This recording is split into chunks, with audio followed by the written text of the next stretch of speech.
Hello and welcome to another video by me, Chelsea10. I'm back. It's time to start doing videos again. I'm really excited to be back. It's been a long while. It's been probably 2 months, nearly 2 months. I had a video ready to go a couple of weeks ago just before I moved, and I couldn't do it at the end. I didn't have time to edit it or anything, so you're going to get this video, which is my top 5 moments from E3 2017. Now, this is being recorded on Wednesday, so the second day of the official the official show for E3. So all the conferences have been, including the showcase from Nintendo. So yeah, I'm really excited about coming back, and you know, it's been a long while. As you can see, I'm almost in now. I've set up everything. We've got internet working. We got that last week, and yeah, I'm really excited to get going. So let's do this. So my first addition to this list are actually honourable mentions. So first off on this list, I'm putting Knack 2. Now the reason this is on here, and you're thinking, why Knack 2? Knack 1 was disappointing game, repetitive gameplay, not a good story. Well, I'll tell you why. I feel Knack has some potential. I enjoyed the first one. Yes, it had a repetitive gameplay. The story was not that great, but I really felt that I think that the sequel could really do it justice. I feel this could be a good game. You never know. Maybe disappointment.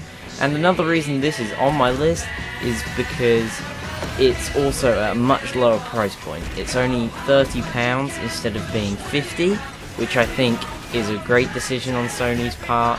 And I feel they're not treating it like it's their big release anymore. I initially thought it was going to be one of their big releases. And yes, it is their only exclusive for the fall, but it was in their pre-show, not their main show. And I feel the stuff from the pre-show is the stuff they were trying to get out of the way. So that's why I've got Knack 2 on my honourable mentions.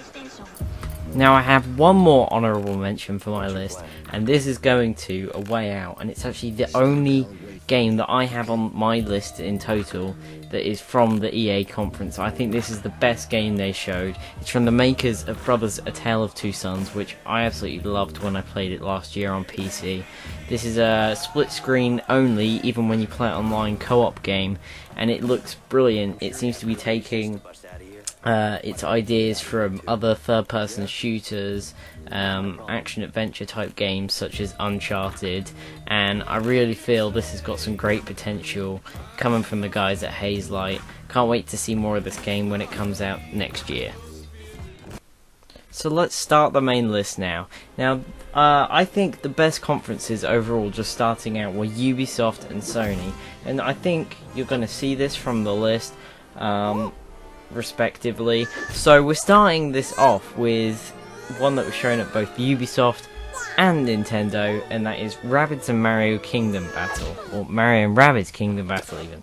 Now, I was really pleasantly surprised by this game. I was going into it thinking it was going to be quite interesting. I was thinking it was going to be a bit like Paper Mario, turn-based combat, but it's actually more like XCOM, and that really got me interested because I enjoy XCOM on PC, but I'm not brilliant at it, and this looks like the perfect entry for me. I was looking forward to this game, and now that I've seen both gameplay and the trailers, I think it's great. I think the Rabbids fit in really well in the universe, and I can't wait for this to come out in August, and that is why it's at my number 5 spot on my list. I think this is a great game, and if you haven't already checked it out, go look at some gameplay. It looks awesome.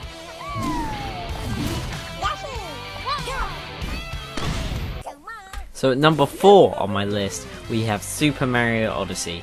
Now this is the one game that I have from the Nintendo conference, as everything else on there looked cool, but it just wasn't enough to top everything else that I've got coming up.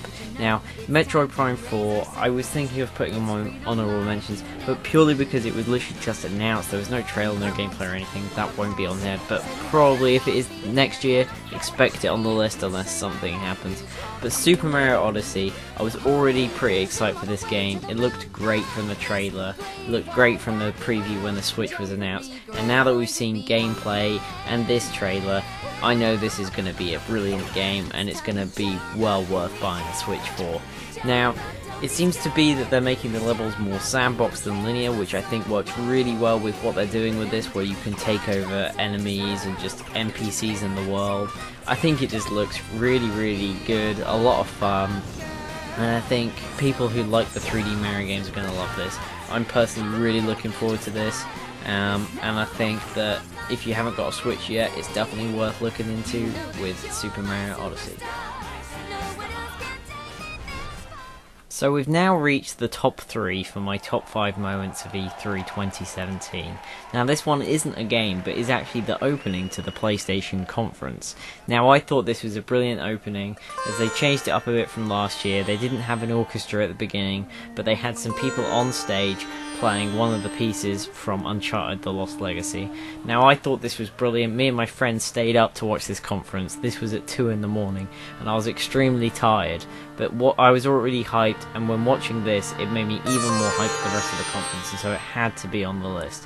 Now I'm going to play a section in the background now, and it's going to jump to the end part of the track, which I really like, and it got me so hyped up for the rest of the conference. Hope you enjoy, and I'll see you at number 2.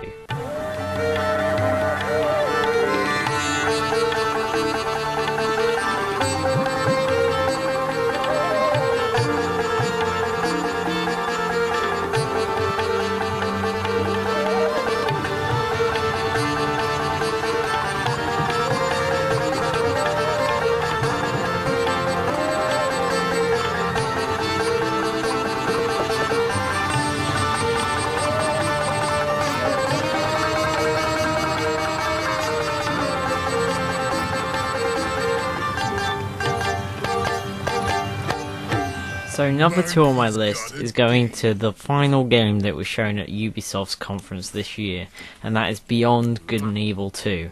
Now this game I never expected to ever be shown again.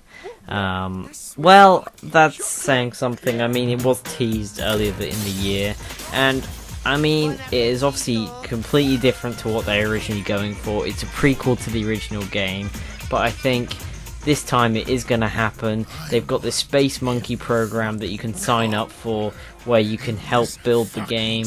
I've signed up for it. I can't wait to see what's going to happen with this game. It just looks really interesting, and plus I played a bit of Beyond Good and Evil, but it was a long time ago. I've still got it on my PC installed, so I'm going to go back to it soon and play through it to get me hyped up for this game, because I think it's definitely going to happen now. They're going to make sure that this is their next game, so that is why Beyond Good and Evil is number 2 on my list.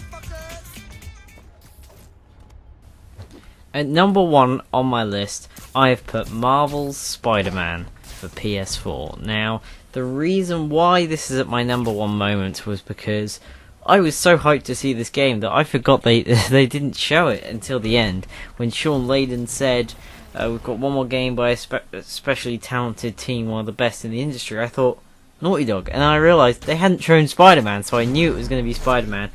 And this gameplay just got me so much more hyped than I already was for this game.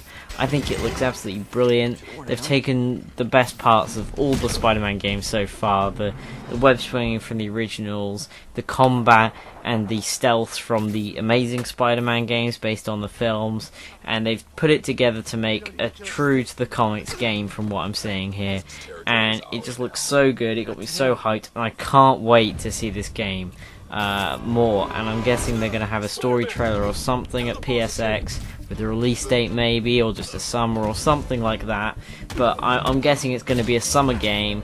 This is going to be one of my big games I'm going to be playing next year, and I can't wait to see more gameplay of this because it just looks so good. So on that note, I would like to thank you all for watching this video and for supporting me as I go through this move. I'm now back. We're going to have more videos. Hopefully my Rewind reviews will be starting soon. Don't know when. Hopefully it will be soon. But yeah, I'm so excited to be back making videos. I hope you're going to be along with me for the ride. Hopefully my channel's going to grow to be even bigger than it is right now, so only time will tell. I'd like to thank you for watching, and I'll see you again next time. Bye bye.